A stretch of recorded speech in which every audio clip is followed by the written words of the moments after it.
Het programma op weg naar Tokio, de Olympische Spelen, is leidend. Maar de gezondheid staat boven alles. Dat is echt wel leading. En als jij vraagt van wat doe je nou precies in het Olympisch trainingscentrum, dan hebben we er een bunker van gemaakt.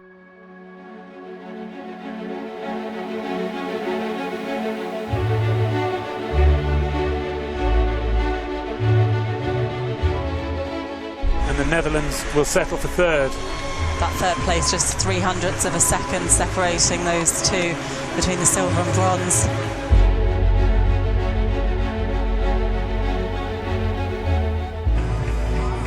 They're delighted with that result for the third place, De Jong and Scheenaard.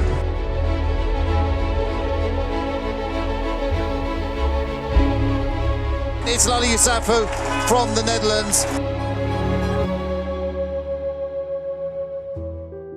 7 vrouwen van de zware skulselectie van de Nederlandse Roeibond kwalificeren tijdens het WK in Linz 3 boten voor de Olympische Spelen in Tokio. Maar in plaats van de samenstelling in de boten gelijk te houden, gooit hoofdcoach Josie Verdonkschot alles open, op jacht naar goud. Ik weet dat ik in een dubbel 4 moet ik onder de 16 kunnen varen, wil ik aanspraak kunnen maken op goud. Het brons van de dubbel 4 was met een heel klein verschil naar nummer 2. En met ongeveer 2,5 seconden naar nummer 1.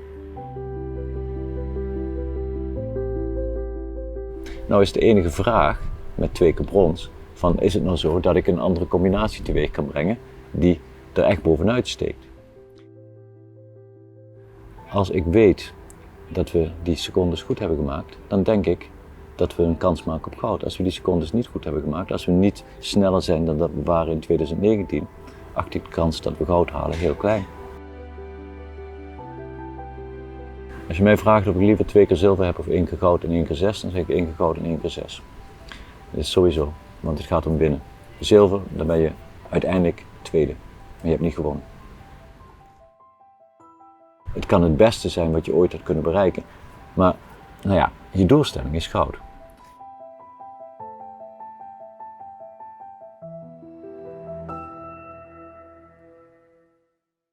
150 metres to go, a quick check on the rates. China at 41, this crew from the Netherlands at 39. The Poles have taken it up to 40. Het was niet zo dat, je kwalificeert de boot met deze 4 mensen en 2 andere mensen doen dat voor een andere boot in de skiff. Hè? Ik denk wel dat het ergens gegrond was om dat weer open te gooien en te kijken van hebben we wel de snelste mensen, hebben we de mensen bij elkaar die de snelste boten kunnen vormen. Absolutely nailing it as they cross the line. And then in second place, I can't tell. I think it's saying Poland just ahead of the Netherlands. Ik vind dat je altijd moet streven als groep en als individu om te kijken wat het maximaal haalbare is. En daarvoor moet je gewoon gaan checken wat de snelste opties en boten zijn. En het risico daaraan is dat je daarmee iets opbreekt waar je zelf onderdeel van bent. En dat je misschien straks daar juist aan de verkeerde kant van de medaille komt te zitten, doordat je juist niet in de snelste boot zit. Maar dat is voor mij inherent aan het feit dat je altijd wel die kennis zou moeten hebben. Maar niet alle vrouwen zijn gelukkig met het besluit van de hoofdcoach. Lisa Scheenaard en Roos de Jong, die op het WK in 2019 de dubbel 2 kwalificeerden voor Tokio, zagen hun pre-Olympisch jaar heel anders voor zich. De context is dat zowel de dubbel 2 als de dubbel 4 brons won. En allebei zaten ongeveer 2 seconden achter de winnaar, wat 0,5% is. Dus je moet eigenlijk meer dan 0,5% beter worden, wil je echt kans maken op goud. En Roos en ik hadden gewoon allebei heel veel vertrouwen in dat wij dat kunnen overbruggen eigenlijk. En onze hoofdcoach Josie die had bedacht van we hebben 2 boten, allebei geen goud. Allebei 2 seconden van de gouden medaille af. Dus als we dat gaan husselen, dan komt er misschien 1 hele goede boot uit. Die wel zeker goud gaat winnen. En dat matcht natuurlijk niet met ons idee. Wij vinden de dubbel 2 allebei een heel mooie boot. Gewoon echt een heel mooi nummer. En we hadden heel erg het vertrouwen in onszelf. Niet per se dat we het gingen doen, maar wel dat we het misschien konden doen. Zowel de dubbel 4 als de dubbel 2 had het in Linz gewoon hartstikke goed gedaan. Dus is dat dan nodig? Moet je dat dan weer helemaal die hele ramtam weer helemaal gaan beginnen. En nou, toch die extra spanning erbij weer krijgen. Aan de andere kant ben je ook topsporter. En aan de ene kant snak je naar zekerheid. Maar aan de andere kant wil je ook zeker weten dat je wel het juiste doet. Ik ben van nature niet geneigd te denken dat ik per definitie de beste ben of zo. Dus ik word daar wel dan, ik kan daar wel onzeker van worden. Ja. It's Yang Chang, the Chinese, that will go through in front. Then it's Lali Yousafzai from the Netherlands. The home favourite does take that third place. Didn't she scull a brilliant race, the 24-year-old from the Netherlands? Heel veel mensen die dachten dus ook dat toen ik de skiff had geplaatst op het WK, dat ik sowieso in de skiff naar de Olympische Spelen zou gaan. En toen heb ik ook heel veel mensen dus uitgelegd dat dat niet per definitie het geval zou zijn. En dat er ook een kans was dat ik in de dubbel 2 zou komen of in de dubbel 4. En toen kreeg ik ook heel vaak de vraag van, maar wat zou je nou het liefst willen? Want de skiff is natuurlijk wel echt een soort koningsnummer, omdat je het helemaal in je eentje doet. Het is echt een gevecht van persoon tot persoon. Maar wat in mijn hoofd heel erg meespeelde was, in de skiff is het super moeilijk om op een podium te komen. Dat is gewoon heel erg lastig. En als ik deelneem aan de Spelen, dan wil ik niet meedoen om het meedoen, maar dan wil ik natuurlijk meedoen om het winnen. En die kans is zeker groter in een dubbel 2 of in een dubbel 4. Daar komt ook bij kijken dat ik het heel erg leuk vind om een ploeg te hebben. Ik vind het wel heel erg gaaf, het gevoel als je aan de start ligt en je kunt iemand aankijken of iemand even de hand schudden van, we gaan het even samen doen. Ik denk dat ik vooral veel liefde had voor sporten.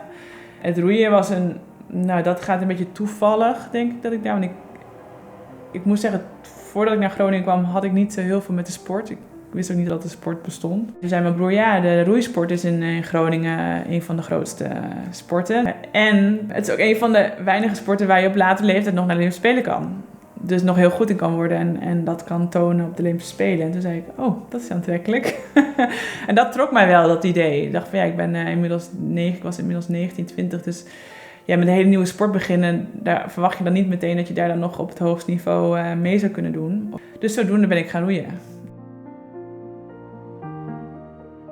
Ik ben begonnen als junior bij Pampus in Almere. En ik was 17 toen ik klaar was met mijn eindexamens. Dus ik ben op mijn 17e naar Delft gegaan. Dus dat was vrij jong. Ik had mijn laatste jaar op de middelbare school had ik net het junioren WK gemist. Dus ik was er echt op gebrand om, ondanks dat ik ging studeren, in dat eerste jaar van mijn studie naar dat junioren WK te gaan. En ik wou wel lid worden bij een studentenroeivereniging. Dus eigenlijk kwam ik hier aan bij Laga met een best wel gekke vraag van, nou ja, ik weet dat jullie een studentenroeivereniging zijn, maar ik wil hier nog een jaar junioren roeien. Kan dat? Nou, dat kon.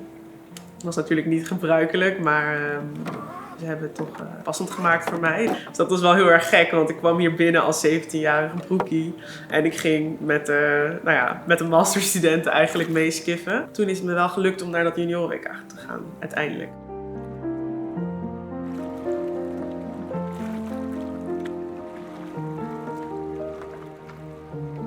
Ik woon natuurlijk niet meer in Delft, maar als ik in Delft ben, dan zorg ik eigenlijk wel altijd dat ik heel eventjes op Laga ben.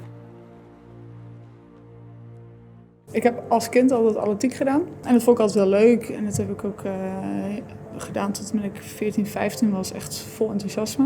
Toen kreeg ik steeds meer last van mijn knieën en groeipijnen. Ik groeide toen opeens heel erg vlot. En toen was ik intro aan het lopen in Eindhoven. Dus gewoon de universiteitsintro. En toen werd mij gevraagd of ik een keertje wilde roeien. En toen dacht ik, nou, dat heb ik nog nooit gedaan, lachen. En zo ben ik een beetje met roeien in aanraking gekomen. Ik was fysiek nooit heel slecht, maar ook nooit heel goed. Ja, je hebt überhaupt niet de illusie dat jij wereldkampioen of Olympisch kampioen gaat worden of wat dan ook. Blijkbaar was ik wel altijd heel gedreven en heel gefocust. En op zich, mensen zeggen wel vaak dat mijn kop mij een echte atleet maakt. Dus ja, natuurlijk moet je een beetje talent hebben. Natuurlijk fysieke aanleg en dat soort dingen, dat is super relevant. Je kunt heel veel talent hebben, maar als je het niet graag genoeg wil, dan is uiteindelijk toch nog iedereen beter dan jij.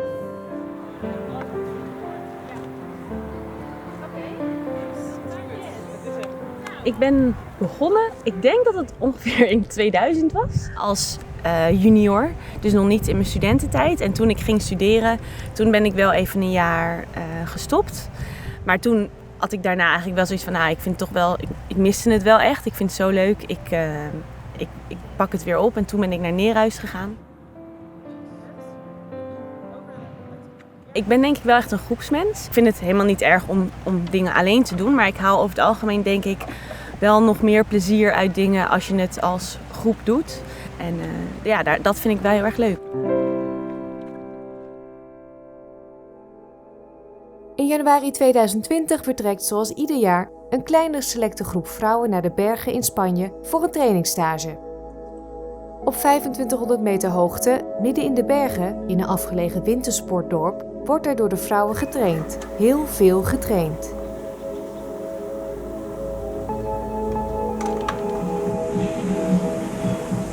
Ja, het is een hoogtestage waarin we eigenlijk een basis leggen, een soort van extra basis op de basis waar je de hele winter mee bezig bent, om zo fit mogelijk en zo belastbaar mogelijk dat voorseizoen in te gaan. Dus je ijs op hoogte, dus je hebt het hoogte-effect, maar we trainen ook gewoon echt veel en heel veel duur en lang op de fiets, maar ook lang op de ergometer, veel op de ergometer. Dus het is deels een hoogte-effect, maar het is ook, je zit boven een berg, er is echt niks anders te doen. Dus je kan gewoon heel veel trainen en verder gewoon zo goed mogelijk herstellen. Ik hou sowieso heel erg van de bergen. En ja, soms denk ik wel eens, we trainen daar eigenlijk veel te hard, want je bent super moe de hele tijd. Dus ik weet eigenlijk niet of je het goed doet, maar ik vind dat gewoon een heel lekker gevoel, dat je gewoon de hele dag aan het trainen bent. Ja, ik weet niet, ik heb gewoon altijd als ik daar ben en ik zit daar op de fiets en rijd daar in Spanje, dan kan je gewoon eigenlijk niet echt, bijna niet geloven dat dit dan je werk is. En ja, dat is wel een voorrecht, denk ik. We gaan eerst dalen. Ja, maar dalen, maar ook niet alleen maar dalen.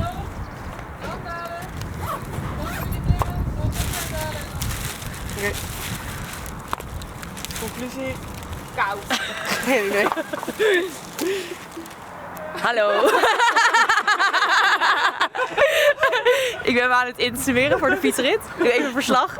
Er is een routencommissie. Daar zit onder andere Lisa in. Lisa is altijd heel fanatiek met de routes en dat doet ze altijd heel erg goed. Die zoekt dan vaak dan ook met de coaches van wat is dan het doel van de training.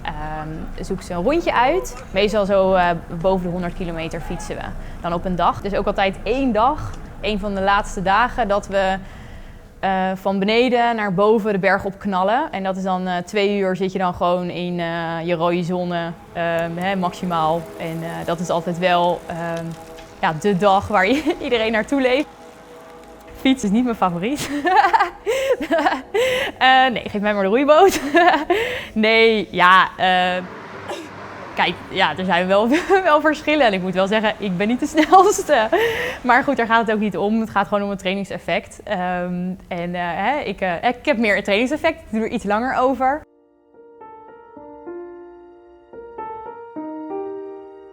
Ze zeggen wel dat je in de roeiwereld vaak lang moet zijn. En dat dat een goede eigenschap dan is voor een roeier of roeister. Alleen met mijn 1,69 meter ben ik niet de langste, maar ik ben wel heel sterk voor mijn lengte en gewicht. En ik heb een gigantisch doorzettingsvermogen. Ik denk soms vaak genoeg, ik wil stoppen, maar ja, toch ga ik dan door. Het is niet de reden, maar ik merk wel dat ik het wel ook stiekem gewoon best wel tof vind dat ik niet zo groot ben, maar wel heel hard kan roeien. Ik heb altijd wel veel gesport en ik ben gewoon heel erg perfectionistisch. Dat heb ik met alle dingen, maar ook met roeien. Dus ik denk dat dat misschien wel helpt, maar uiteindelijk is het natuurlijk ook een beetje een deels ook aanleg en gewoon heel hard werken.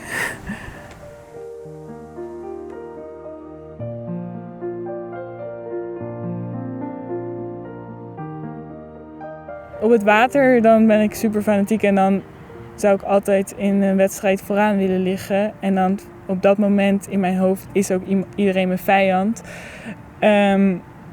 Maar het zijn allemaal hele leuke meiden. Dus als ik met hen op kamp ben, vind ik het gewoon gezellig dat ik met hen op kamp ben. En zeker zo'n kamp in Sierra waar je toch... Juist omdat je heel erg individueel aan het trainen bent en je zit niet in een boot, maar je zit op de fiets en je zit op de ergo. Het is gewoon zo niet roei gerelateerd in die zin dat je die concurrentie interpreteert als gevaar, denk ik. Zeg maar, je wil gewoon als eerste boven zijn, omdat je dat altijd als eerste boven wil zijn op de berg. Maar niet, zit helemaal geen persoonlijke kanten aan, denk ik.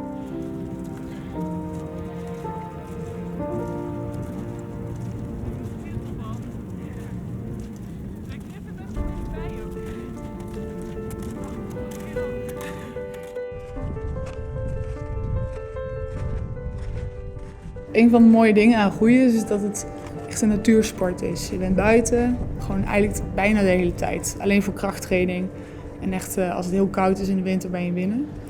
En dan is het fantastisch dat omdat je op die 2300 meter hoogte, je draait je om en je kijkt naar die top. En dan denk je, ja, dat is wel mooi daar. We weten ook dat tussen de 2500 en de 3400, 900 meter door de sneeuw omhoog banjeren. Dat is best wel een goede training. En het is echt fantastisch, want als je dan op de top staat, dan zie je het Atlasgebergte van Marokko als het een beetje helder is. En je roetst een beetje naar beneden tot de skilift. En dan drink je daar met z'n allen warme chocolademelk. En dan heb je een fantastische middag gehad. Nou, hier naar beneden. Ik ben begonnen met roeien in 2007. Ik ging studeren in Utrecht. En zo... begonnen met roeien, maar absoluut niet met de intentie om te komen waar ik nu kom. Of in ieder geval niet, dat was niet iets waar ik me mee bezig hield. Ik denk dat qua timing heel veel echt perfect is gelopen. Ik had het geluk dat ik precies zo in de periodisering van Olympische Spelen kwam dat ik inderdaad naar Londen kon terwijl ik pas 4e, 5e jaar was. Als dat net weer 3 jaar of een jaar eerder was geweest, was het niet gelukt. Maar ja, ik heb ook talent, anders dan was het ook niet gelukt. En dat zit hem denk ik met name in het fysieke aspect en ik denk ook wel het mentale.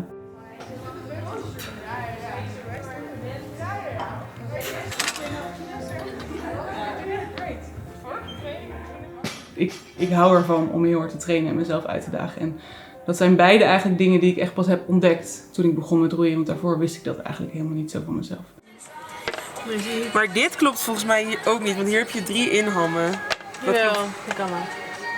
Ja, dit is echt nog... Nee, dat klopt niet. Dit is nog nooit gebeurd. Maar dat gebeurt de hele tijd. De geschiedenis van het puzzelen. Als we op trainingskamp zijn, dan staat je sociale leven wel redelijk stil.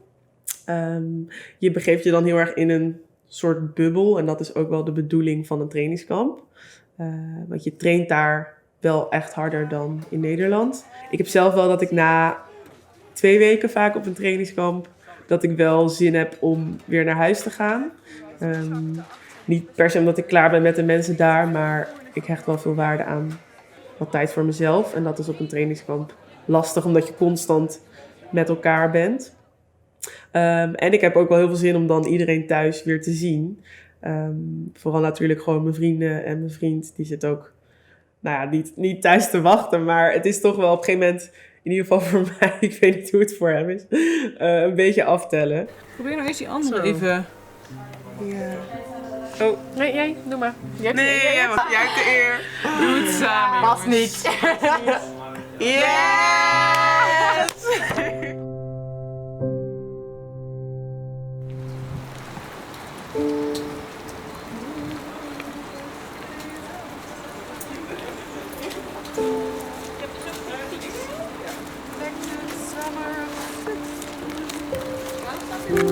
Gaan we lopen? Ik heb ook een fiets. Ik wel, maar je mag ook op de fiets hoor.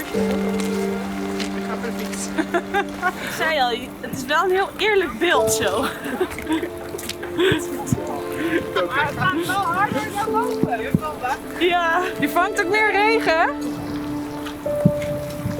Hoe harder je gaat, hoe natter je wordt.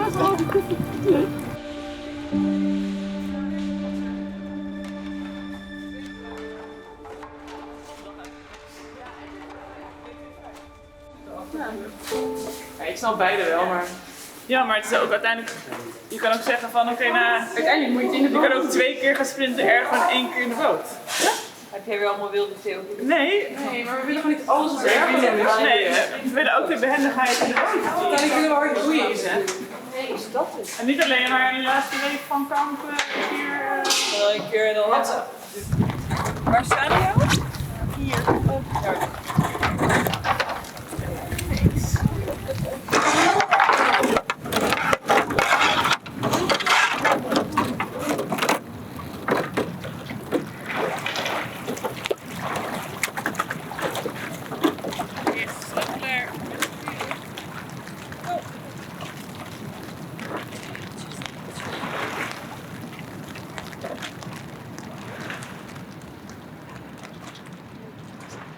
De mentale aspecten bij het roeien zijn extreem belangrijk.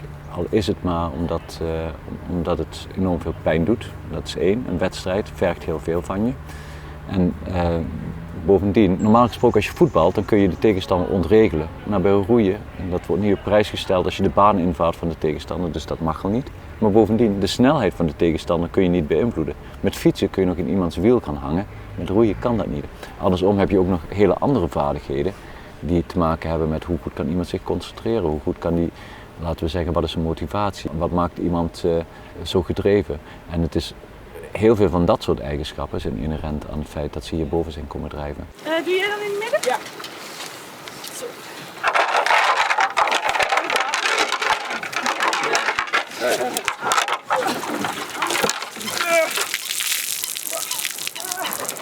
Oké, splitsen. Als je heel sterk weet van ik lijd pijn omdat ik dan daarmee iets bereik en je kan jezelf mentaal ervan overtuigen dat het waard is. Dat doel, die motivatie, die moet zo dermate sterk aanwezig zijn om te zorgen dat je ook mentaal als het ware de impact van de sport en van de trainingen kan tolereren. Zodra dat doel niet voor jou niet sterk genoeg is, dan zal iemand nooit diezelfde pijn kunnen lijden als iemand die zegt nee, dat is me alles waard. Dat is mijn leven, dat doe ik met het hart. Dan tolereer je als het ware die pijn veel meer. Dan kan je misschien juist die grenzen verleggen en dan kan je steeds harder voor jezelf zijn, omdat je weet van ja, maar ik doe dit omdat ik zo'n sterk doel heb dat het hem waard is. Ik denk dat voor mij de belangrijkste motivatie is dat ik graag de beste wil zijn. En dat ik graag wil winnen. Ik ben vrij resultaatgericht en dat is niet altijd goed, ook niet altijd in topsport. Omdat je soms ook juist naar progressie moet kijken. Dus dat is ook zeker iets waarin ik moet groeien en nog veel moet leren. Maar in essentie wil ik gewoon winnen. En is dat wel echt iets wat mij heel erg drijft. En ik denk dat ik heb dat gevonden in het roeien. Maar ik denk dat ik dat net zo goed eigenlijk had kunnen vinden in een andere sport. En dan daarin graag had willen uitblinken.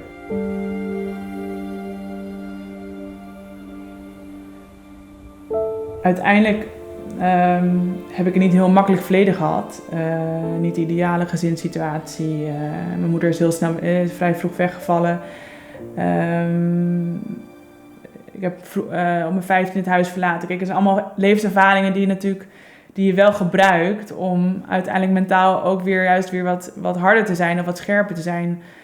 Maar dat is natuurlijk niet het enige wat uiteindelijk maakt waarom je daartoe in staat bent. Ik denk dat deels bezit je het al en deels ben je misschien net iets wijzer of ben je net iets volwassener, waardoor je juist ook sneller je doelen kan bepalen en sneller dingen kan prioriteren. En zeggen, dit is voor mij wel belangrijk en dit is voor mij niet belangrijk. Dus ik was vrij vroeg volwassen, dus ik wist ook wel vrij snel wat ik wilde, als het ware. En wat ik dacht van dit is iets wat mij gelukkig gaat maken en daar ga ik voor.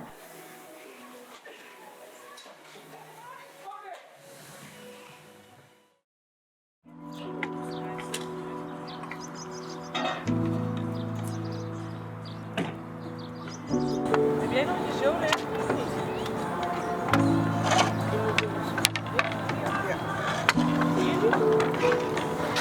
Goed, het zat goed, gek. Het zat al goed. Heb jij een foto? Nee, ik heb die gisteren Nou, je hebt dus in Sierra eigenlijk niet geroeid en wel heel veel duurtraining gedaan. En het idee is dat we meestal dan 10 dagen later gaan we naar Sevilla. En dan ga je dan juist heel veel roeien. En het idee is dat je dus extra fit uit die hoogtestage komt, waardoor je in Sevilla extra hard kan trainen. En het is ook wel leuk dat het er een beetje een stad bij zit natuurlijk. Omdat je echt door de stad heen roeit. En je hebt al die mensen die dan ook hun eerste zon van het jaar daar buiten langs de oevers zitten in het park. En dan heb je een beetje die muziek. En dan, ik vind dat gewoon heel ontspannen roeien. Zeg maar, je bent hard aan het trainen, maar dan die atmosfeer eromheen is dan zo, iedereen zo aan het genieten, dat ik dan echt denk, ik vind dat ook gewoon heel ontspannen. Het benauwende gevoel wat je soms in Sierra hebt, waardoor je altijd op de groep bent aangewezen en op het feit of er een busje ergens naartoe gaat of niet. Of als jij dat gaat doen, dat eigenlijk iedereen mee moet kunnen. Dat heb je in Sevilla niet, want je kan daar gewoon de stad inlopen en je kan gewoon zelf een wandeling maken. Je kan gewoon zelf iets bezoeken, zelf op een terrasje gaan zitten, zelf je boodschappen doen. Ja, ik kijk daar echt altijd wel heel erg naar uit en kom altijd wel weer extra opgeladen eigenlijk terug.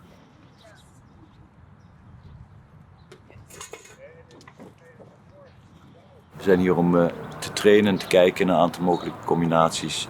Zonder dat er echt op dit moment gekeken wordt naar selecties. Maar wat we doen is op dit moment werken aan techniek. Kijken naar wat de mogelijkheden zijn voor combinaties.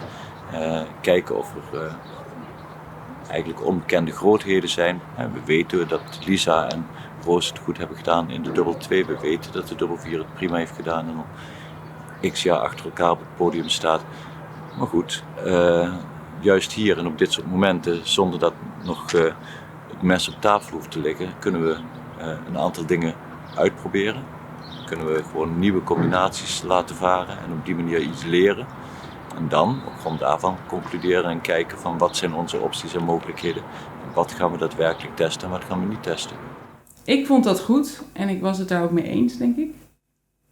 Juist omdat ik het dus gewoon wel belangrijk vind om niet zomaar genoegen te nemen met wat je hebt. En je altijd moet kijken naar, met name als er gewoon misschien wel aannemelijke twijfels zijn of het misschien niet harder kan in andere combinaties, in andere boten. Dat je dat wel moet testen. Tijd op de lunch. Sorry. We kunnen niet meer roeien.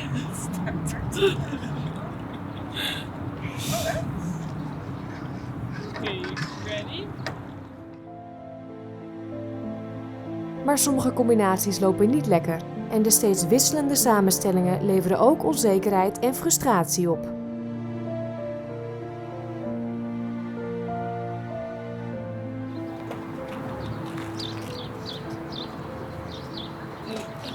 Ik heb gewoon echt geen idee wat ik aan het doen ben.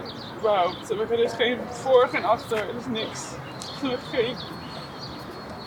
Ik doe wel een ding, maar ik heb geen houvast. Ik moet met van alles bezig. Maar het wordt alleen maar... De dingen maken het alleen maar erger. Het is helemaal niet meer... Mijn haal is er niet meer. Dat gevoel heb ik. Ik had een beetje moeite in die periode om het roeien... het niveau te behalen of zo te roeien dat ik het gevoel had van ik laat zien wat ik kan. Of ik roei zoals ik wil. Normaal gesproken kan ik met iedereen wel gewoon heel makkelijk weer wegvaren. Maar dat hele kamp worstelde ik eigenlijk met gemak. En met alles kostte gewoon ontzettend veel moeite in de boot. En ik kon eigenlijk niet het niveau vinden, het gevoel, niet kan zijn wie je eigenlijk wil zijn als roeister. En het was gewoon even voor mij echt een mindere periode. Gewoon, je hebt gewoon af en toe in het roeien periode dat het heel goed gaat en een periode die je denkt van ik weet niet waar ik het zoeken moet. Het was echt zo'n periode, ik weet niet waar ik het zoeken moet. Wat ook niet helpt is dat je weet dat het zo'n kamp is waar je eigenlijk juist wil laten zien van hoe roei ik met iedereen en waar is er een klik en waar is er niet een klik. En als je dan het gevoel hebt dat je niet roeit zoals je dat kan. En echt voor mijn gevoel liep ik echt te kloten. Dan komen er gewoon heel veel ook stukjes als faalangst of doemscenario's. Alles gaat in je hoofd op een gegeven moment spelen. Van maar waarom doe ik niet gewoon wat ik moet doen? Dan hoef je maar iets te zeggen of er moet iets te gebeuren en dan komt alles weer uit. Ja. Dan ga je nog meer zeggen, dan moet ik nog meer uitschakelen. We gaan er morgen op een simpele manier weer verder.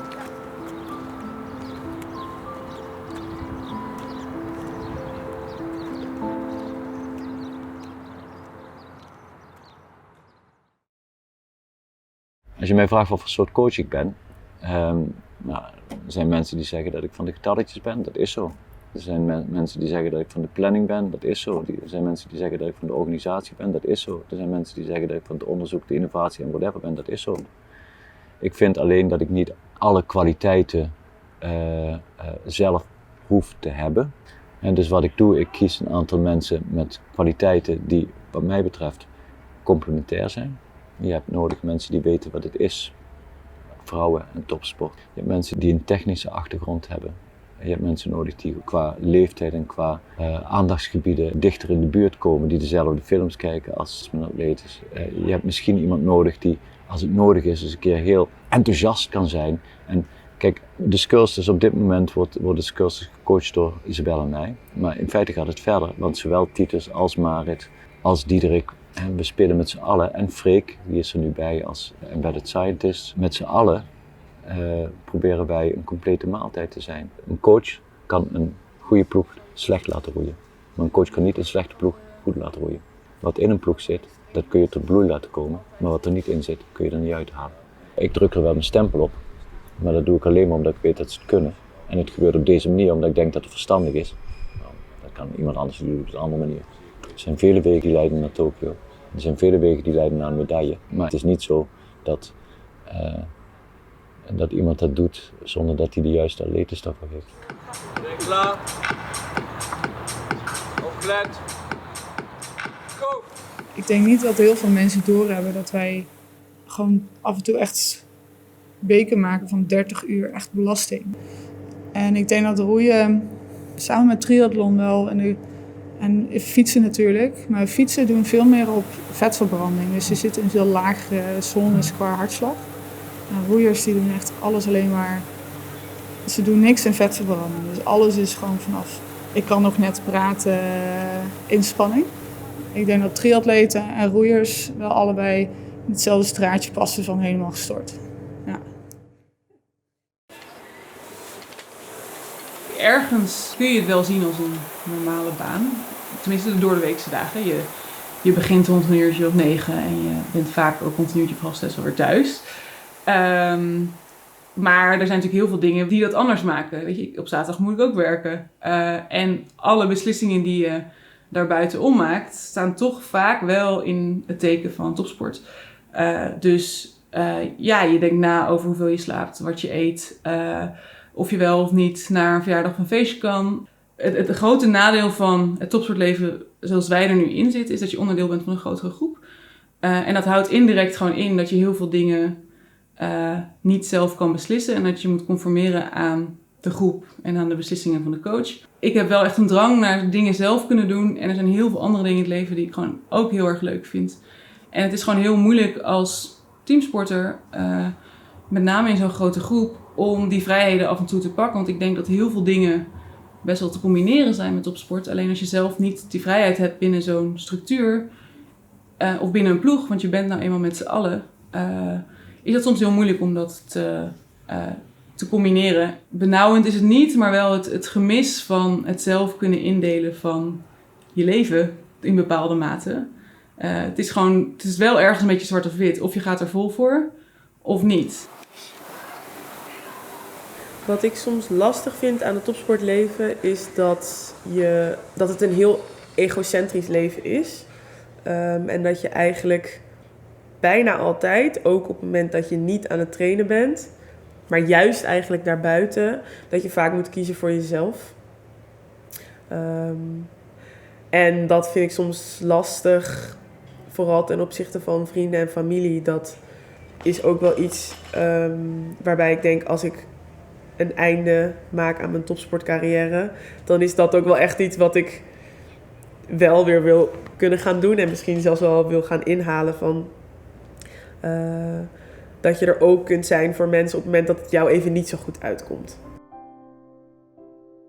Mijn moeder die heeft me natuurlijk eigenlijk vanaf het begin meegemaakt hoe ik die sport in ben gerold.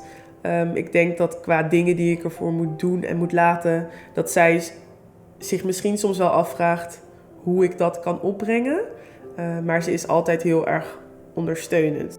Dus zij is wel een beetje zo dat poppetje op mijn schouder die soms even zegt van gaat het wel goed, let je wel op jezelf.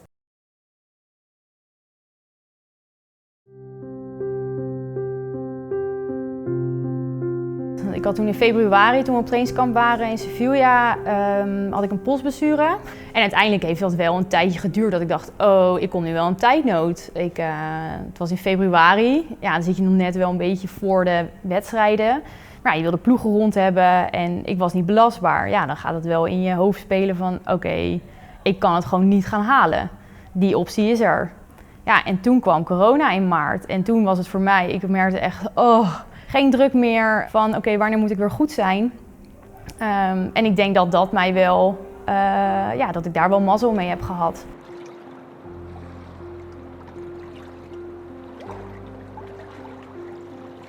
In maart zouden we eigenlijk onze selecties gaan afronden. En we hadden nog 1 selectiedag voor de boeg. En ik weet nog dat ik zat met mijn vriend en zijn familie in een huisje in Zeeland. En toen was die persconferentie. Het programma op weg naar Tokio, de Olympische Spelen, is leidend. Maar de gezondheid staat boven alles. Dat is echt wel leading. En als jij vraagt van wat doe je nou precies in het Olympisch trainingscentrum, dan hebben we er een bunker van gemaakt. Op zich, dat moment zelf vond ik nog niet eens heel erg. En toen had ik ook nog heel erg het gevoel van, dit is tijdelijk, dus als niet iedereen thuis blijft, dan is het zo weer over. Toen begon Australië en Engeland zeggen van, nou, we trekken ons terug van Tokio. En toen duurde het eigenlijk niet lang meer dat heel de groep eigenlijk dat ook wel vond. Dat wij dat als Nederland of als roeibond misschien ook wel moesten zeggen. Want wat was het? Spanje en Frankrijk die waren volledig in quarantaine. Die mochten dus ook helemaal niet meer in de boot zitten. Die mochten alleen maar op de stationaire trainer thuis in een appartement. En op dat moment krijg je eigenlijk vervalsing van competitie natuurlijk. Ik heb best wel lang een beetje misschien in de ontkenningsfase gezeten van, nou, die spelen gaan wel door. En ik had dat zelf ook nodig, want ik ben resultaatgericht. Dus als ik niet een concreet doel heb waar ik naartoe moet trainen, dan vraag ik me een beetje af waar ik het allemaal voor aan het doen ben. Motivatie is niet het enige probleem. Sophie bijvoorbeeld is verloskundige en om haar registratie als verloskundige te behouden, moet ze in 2020 fulltime gaan werken. In Nederland kan ze dat niet goed combineren met het topsportroeien. Stel dat ze het een jaar uitstellen, dan dat was voor mij het minst gunstige scenario. En toen zei ik ook, ja, hoe moet dat dan met werk? Op 23 maart 2020 wordt bekendgemaakt dat de Olympische Spelen in Tokio uitgesteld worden tot de zomer van 2021. Ja, dat is gewoon een heel raar moment. Want je probeert de hele tijd maar gewoon er niet over na te denken en maar gewoon gefocust te zijn op wat je moet doen en wat je daarvoor moet doen. Want je wil al helemaal niet hebben dat het wel doorgaat, maar jij hebt ergens iets tijdens je training laten liggen. Dus ik heb daar volgens mij een half uur op een Swissbal gezeten met het.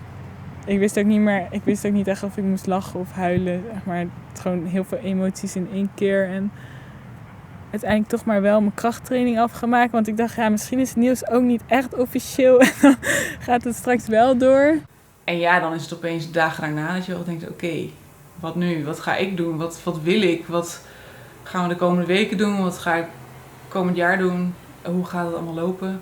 Tuurlijk was het onverstandig om het nu door te laten gaan. En tuurlijk had het niet gekund. Maar ik als persoon ben gewoon vooral heel erg teleurgesteld. Want het zou voor mij de eerste keer zijn. Ik was fitter dan ooit. Voor mijn gevoel zou alles de goede kant op gaan. Ik had al een heel erg leuk plan voor het jaar daarna. Heel veel dingen die ik al de hele tijd wilde doen, maar niet kon doen door het roeien. Die je allemaal daarvoor op pauze zet. En ja, als dan zoiets groots een jaar uitgesteld wordt, dan moet opeens alles een jaar uitgesteld worden. En dat alles uitgesteld moet worden, stelt Sophie voor een enorm dilemma. Ik heb nooit gezegd, ik ga stoppen met roeien. Maar voor mij was Tokio wel van oké, hier moet het wel gaan gebeuren. Want Sophie was zich al aan het voorbereiden om na de Olympische Spelen samen met haar Italiaanse vriend in Zwitserland te gaan wonen en daar haar werk als verloskundige voor te zetten. Nu de Olympische Spelen worden uitgesteld, moeten die plannen worden bijgesteld, maar blijft er voor haar nog altijd die droom om haar roeicarrière van ruim 15 jaar af te sluiten met die ene gouden Olympische medaille.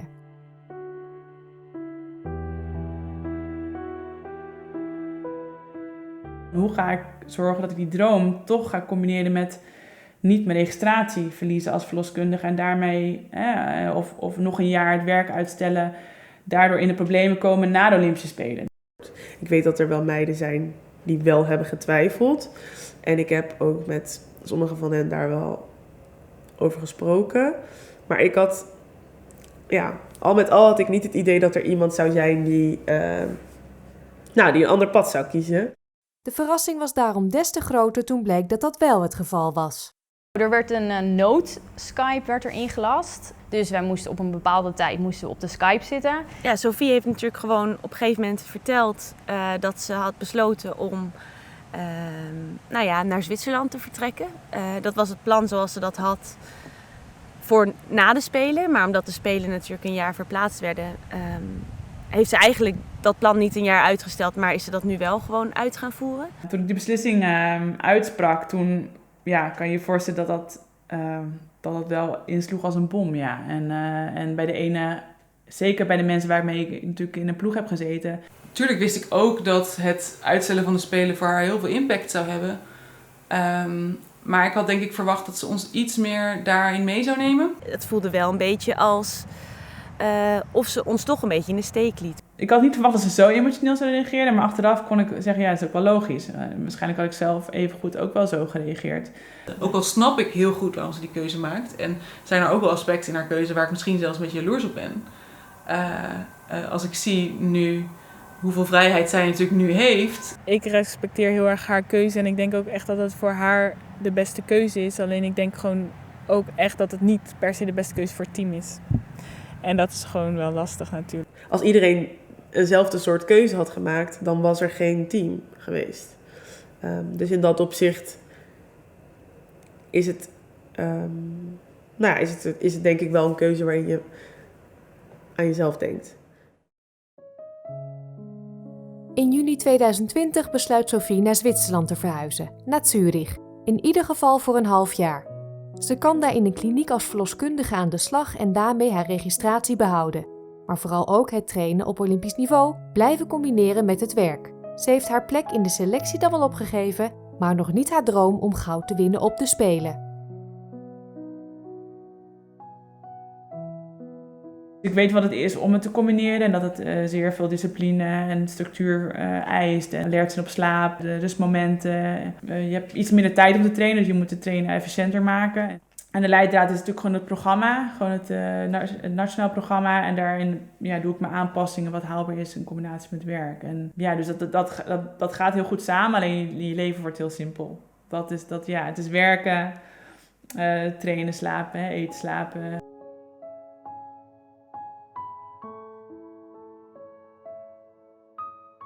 Het is altijd in beweging. Je moet je voorstellen dat het een meer is waarbij eigenlijk alle watersporters, inclusief pleziervaart, vanaf een bepaald moment allemaal het water opgaan. En dan heb je dus, als je dan in een bootje zit dat heel smal is, dan is het, en het water komt in beweging en golfslag hebt van waterskiers die het erom doen om golf te creëren, dan zijn de trainingen niet altijd even makkelijk. Maar om dat te vermijden, als het ware de grootste drukte te vermijden, is eigenlijk de enige optie om goed te trainen. Om 6:30 uit te zetten. Dus dat is het enige een beetje, het kan wel. Het gaat eigenlijk, het gaat best wel oké, maar er zijn ochtenden dat het opstaan wat lastig is. Als je kan zeggen van ik ben blij met wat ik doe en hoe ik het doe, het draagt wel bij om de beste atleet te kunnen zijn. Maar goed, de offer was dus inderdaad op dat moment uit de selectie stappen. En dat ik dan maar moet kijken volgend jaar of er nog, op wat voor manier ik dan nog een aandeel kan hebben.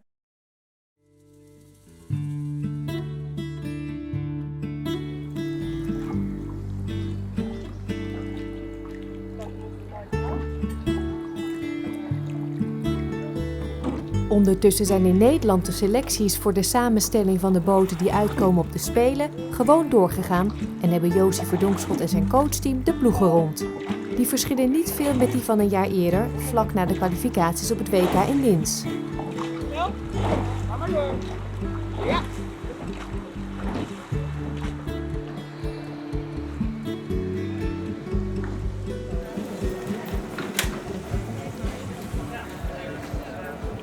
Ik vond het wel spannend, uiteindelijk zo'n moment dat het echt definitief is. Zelf heb je wel wat in je hoofd. Dat ik denk van weet je, dit zijn wel de opties.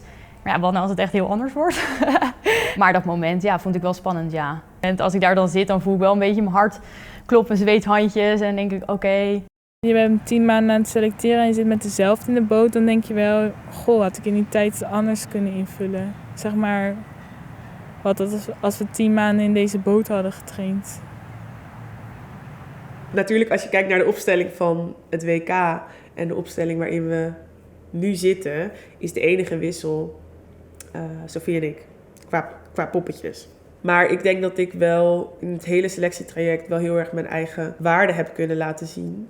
En stel dat Sophie was gebleven, dat er ook een zeker aanwezige kans was geweest dat ik samen met haar in die boot had gezeten en iemand anders niet.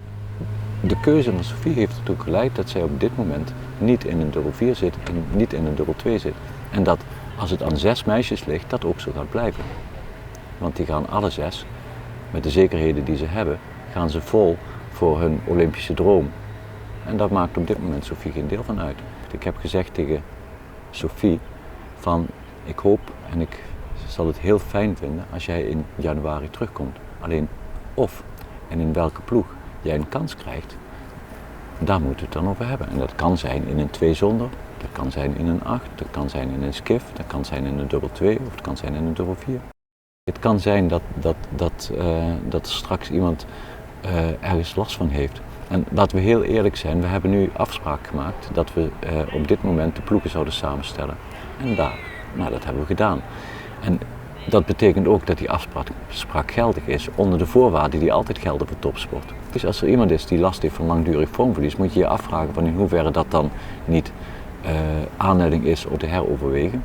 Nou, dat zijn dingen die maken dat ik geen twijfel heb over wat er gebeurt op het moment dat er iets aan de hand is en Sophie is in de buurt. Niemand heeft zekerheden, dus ook evengoed vanuit het team niet als dat vanuit ik kan zeggen ik kom in januari terug, maar ja, we weten ook niet hoe de situatie in januari is. Ook niet in de wereld, niet hoe ik er fysiek voor sta of mentaal ervoor sta. Je weet niet hoe het team ervoor staat op dat moment en wat er, misschien is er weer van alles gebeurd. Maar goed, aan de andere kant, de droom is wel in dit geval een gouden medaille. Dus of ik nou uiteindelijk toch onderdeel kan zijn van een grotere boot of dat ik in de skiff zit, dan ga ik voor goud. En dat is de droom. Het lange extra jaar waarin het toewerken naar de Olympische Spelen centraal stond, loopt ten einde. Sophie is in maart weer teruggekomen naar Nederland en heeft met haar werk in Zwitserland voorlopig haar registratie als verloskundige weten veilig te stellen. De 7 dames hebben de laatste maanden op verschillende internationale wedstrijden behoorlijk van zich laten horen. De dubbel 4 met Laila, Inge, Nicole en Olivia heeft in maart 2021 de Europese titel in de wacht gesleept en werd in juni 2021 vierde tijdens de World Cup wedstrijd in Sabaudia in Italië. Daar veroverden Roos en Lisa zelfs het goud in de dubbel 2. Sophie behaalde in Italië de zilveren medaille in de skiff. De laatste dagen op weg naar Tokio zijn aangebroken. Er kan voorzichtig worden gedacht aan de plannen die vorig jaar de koelkast in moesten worden bijgesteld of omgegooid. Ja, dan lig ik met een cocktail in mijn hand ergens aan het strand. Nee. Ja, dan naar vakantie. Liefst met een gouden plak om mijn nek. Waarschijnlijk hebben we dan zo hier en daar een feestje of ook niet. En zijn we bezig met de voorbereiding op Shanghai. Wereldkampioenschap. Ik merk toch al dat het ook wel een beetje begint te kriebelen om andere dingen te doen. Ook mijn maatschappelijke carrière, ook misschien een gezinnetje. Ik ben ook dan bijna 30. Een aantal meiden weet ik, die stoppen definitief. Die weten het gewoon 100% zeker. Nou, zo sta ik er helemaal niet in. Maar ik ga ook niet zeggen, ik ga sowieso naar Parijs toe. Dat durf ik niet te zeggen. Dat jaar ga ik echt volle bak aan mijn master beginnen. Dus daar heb ik ook wel veel zin in. Nou, ik ben aan het overwegen om hierna naar het wielrennen over te stappen. Maar dat is niet een heel serieus plan. Ik heb gewoon heel veel zin om te gaan werken en om daar andere dingen te gaan doen die ik leuk vind, waar ik goed in ben. Als verloskundige in Zwitserland, zeer vloeiend Duits sprekend.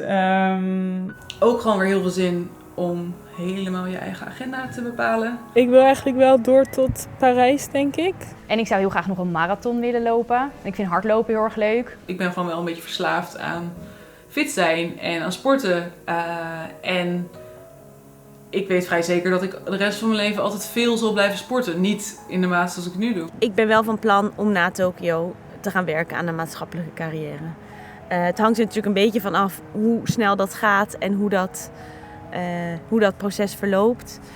Maar Parijs ga ik echt niet meer. Daar ga ik echt niet meer zijn als actieve deelnemer. En dan hopelijk voor mijn 36e een eerste kindje. Aan de ene kant vind ik het roeien heel erg leuk, maar aan de andere kant realiseer ik me ook wel goed wat ik allemaal mis. En weet ik ook wel dat er heel veel andere dingen in het leven zijn waar ik heel erg in geïnteresseerd ben. En waar ik misschien ook wel heel veel plezier uit zou kunnen halen. Maar in de tussentijd wil ik wel in ieder geval mijn studie afronden. Mijn afstudeerproject doen. En dat dus. Met een gouden vlak op zak, ja. Ja, zeker, ja.